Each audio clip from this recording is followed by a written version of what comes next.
Welcome to அனலி life style. எல்லோரும் எப்படி இருக்கீங்க? இனிய தமிழ் புத்தாண்டு நல்வாழ்த்துக்கள். தமிழ் நியூ இயர்க்காக நேற்று நான் கோதுமை அல்வா வீடியோ போட்டிருந்தேன். பார்க்காதவங்க போய் பாருங்கள். அதோட லிங்க் நான் டிஸ்கிரிப்ஷனில் கொடுக்குறேன். நம்ம சேனலை புதுசாக பார்க்குறீங்கன்னா மறக்காமல் சப்ஸ்கிரைப் பண்ணிவிடுங்க. பக்கத்தில் இருக்க பெல் ஐக்கானை கிளிக் பண்ணுங்கள். அப்போ தான் நான் அப்லோட் பண்ணுற வீடியோஸ் எல்லாம் உங்களுக்கு நோட்டிஃபிகேஷனாக வரும். இன்றைக்கி நம்ம சூப்பரான நாட்டுக்கோழி பிரியாணி தான் செய்ய போகிறோம். வாங்க எப்படி செய்தேன் வீடியோக்குள்ளே போய் பார்ப்போம். இன்றைக்கி நான் 1 கிலோ பிரியாணி தான் செய்ய போகிறேன். ஸோ அதுக்கு தேவையான காய்கறி என்னென்னு பார்த்தீங்கன்னா, நான் 5 வெங்காயம் 5 தக்காளி எடுத்திருக்கேன். பச்சை மிளகாய் நீட்டாக கீறி வச்சுருக்கேன். ஸோ தக்காளி, புதினா, வெங்காயம், பச்சை மிளகாய் 6, லெமன், இஞ்சி பூண்டு விழுது, தயிர், கல்லுப்பு, பிரிஞ்சி இலை, பட்டை, கடல் பாசி, கிராம்பு, ஏலக்காய், கேசரி கலர் ஆப்ஷனல், வெறும் மிளகாய் தூள். நான் இதில் கறி எடுத்து வச்சுருக்கேன், நாட்டுக்கோழி கறி. இதில் மஞ்சள் உப்பு தண்ணி கொஞ்சமாக சேர்த்து நான் இதை விசில் விட்டுறேன். 6 விசில் வரட்டும். அதுக்குள்ளே நம்ம வெங்காயம் தக்காளியெல்லாம் வதக்கிடலாம். நான் இன்றைக்கி அடுப்பில் தான் செய்ய போகிறேன். ஸோ நான் ஒரு பாத்திரத்தை வச்சுட்டு அதில் கொஞ்சமாக எண்ணெய் ஊற்றிக்கிறேன். ஊற்றிட்டு நம்ம எடுத்து வச்சுருக்க கடல் பாசி, பிரிஞ்சி இலை, பட்டை, லவங்கம், ஏலக்காய் இதெல்லாம் சேர்த்துக்கலாம். சேர்த்துட்டோம். இப்போ இதில் வந்து வெங்காயம் பச்சை மிளகாய் சேர்த்துடலாம். சேர்த்துட்டு நல்லா வதக்கிக்கலாம். பிரியாணினாலே அடுப்பில் செஞ்சாதாங்க டேஸ்ட்டு செம்மையாக இருக்கும். அதுவும் நம்ம இன்றைக்கி நாட்டுக்கோழி பிரியாணி சொல்லவே வேண்டாம், செம்மையாக இருக்கும். ஸோ வெங்காயம் நல்லா வதங்கிடுச்சு. நான் தக்காளி சேர்த்துக்கிறேன். தக்காளியை நல்லா வதக்கிக்கலாம்.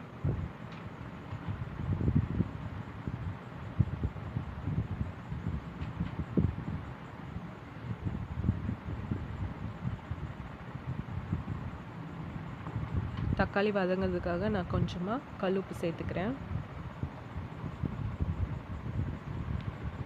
சேர்த்துட்டு நல்லா வதக்கிக்கலாம்.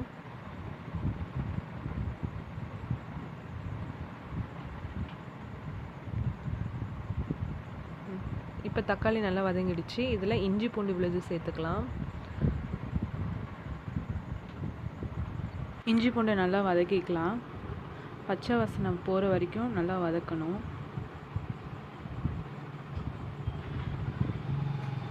இப்போ இதை கொஞ்சம் மூடி வச்சிடுறேன் ஒரு 2 மினிட்ஸ்.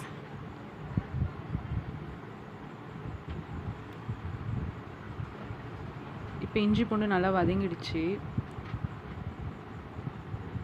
இதில் நம்ம வெறும் மிளகாய் தூள் வந்து நான் 2 டேபிள் ஸ்பூன் சேர்த்துக்கிறேன். பச்சை மிளகாவும் சேர்த்துருக்கோம். அதனால் கொஞ்சம் காரம் பார்த்து ஆட் பண்ணிக்கோங்க. உங்கள் காரத்துக்கு ஏற்ற மாதிரி ஆட் பண்ணிக்கோங்க. நான் இப்போ இதில் தயிர் சேர்த்துக்கிறேன். 1/2 கப் தயிர் சேர்த்துருக்கேன். சேர்த்துட்டு இதை நல்லா கலந்துக்கலாம்.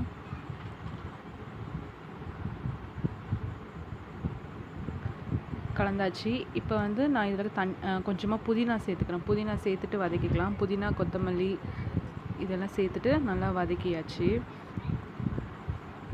வதக்கின பிறகு இப்போ நம்ம தண்ணி சேர்த்துக்கலாம். தண்ணி பார்த்திங்கன்னா இன்றைக்கி நான் 5 டம்ளர் 1 கிலோ அரிசி நான் டம்ளரில் அளக்கும் போது 5 டம்ளர் 5 டம்ளர்னால நான் 9 டம்ளர் தான் ஊற்றிருக்கேன். நம்ம வந்து கறி வேக வச்சோம்ல, அதுலேயும் 1 கிளாஸ் தண்ணி இருக்குது. ஸோ நான் 10 கிளாஸ் தண்ணி இதில் ஊற்றிடுறேன். ஊற்றிட்டு இந்த கறியும் எடுத்து போட்டுடலாம். வேக வச்ச கறி இருக்குல்லங்க, அதையும் சேர்த்துக்கலாம். இதோட அரிசிக்கு 1 கிலோ கறி கரெக்டாக இருக்கும். நான் இதில் சேர்த்துக்கிறேன். நான் இதில் இப்போ கறியெல்லாம் சேர்த்துடுறேன்.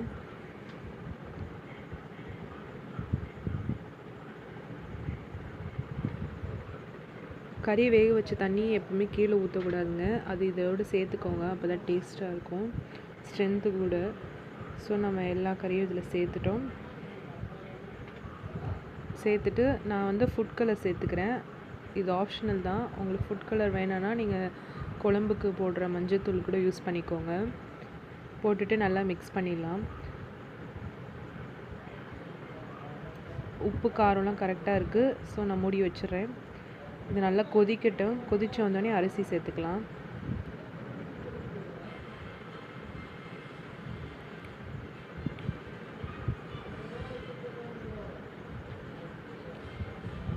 ஸோ நல்லா கொதிச்சிடுச்சு.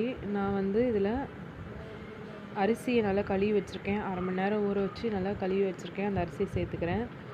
இன்றைக்கி நான் சாப்பாட்டு அரிசி தான் எடுத்திருக்கேன். நம்ம வீட்டில் எல்லாம் சாப்பாடு செய்வோம்ல, அந்த அரிசி தான் எடுத்திருக்கேன். பாஸ்மதி ரைஸ்லாம் எதுவுமே எடுக்கலை. ஸோ சாப்பாட்டு அரிசினால் 1 கிளாஸ் அரிசினா 2 கிளாஸ் தண்ணி கரெக்டாகவே நான் ஊற்றிருக்கேன். இதுவே நீங்கள் பாஸ்மதி அரிசி எடுக்கிறதா இருந்தால் 1 கிளாஸ் அரிசிக்கு 1.5 கிளாஸ் தண்ணி தான் ஊற்றணும். ஏன்னா அந்த அரிசி மெலிசாக இருக்கும், சீக்கிரம் வெந்துடும். அதனால் நீங்கள் 1.5 கிளாஸ் தண்ணி ஊற்றுங்க 1 கிளாஸ் அரிசிக்கு. ஸோ நான் அரிசியெல்லாம் சேர்த்துட்டேன். இப்போ நல்லா மிக்ஸ் பண்ணியாச்சு. சூப்பராக இருக்குது, வாசனை செம்மையாக இருக்குங்க.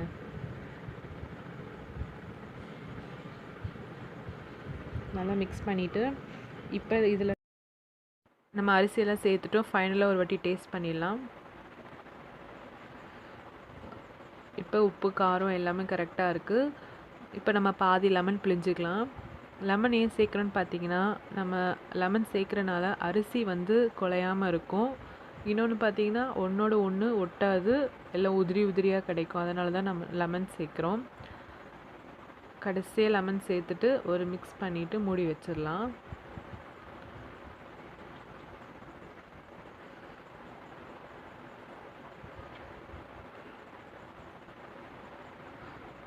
இப்போ இதை நம்ம மூடி வச்சிடலாம். இது நல்லா வெந்து தண்ணியெல்லாம் ட்ரை ஆனோடனே டம் போட்டுடலாம். இப்போ மூடி வச்சிடுறேன். இப்போ தண்ணியெல்லாம் வத்திருச்சு பாருங்கள். இப்போ இந்த ஸ்டேஜில் தான் நம்ம டம் போடணும். இது மேலே தட்டு மூடிட்டு கீழே இருக்க கறியெல்லாம் எடுத்து நம்ம தட்டு மேலே வச்சிடலாம்.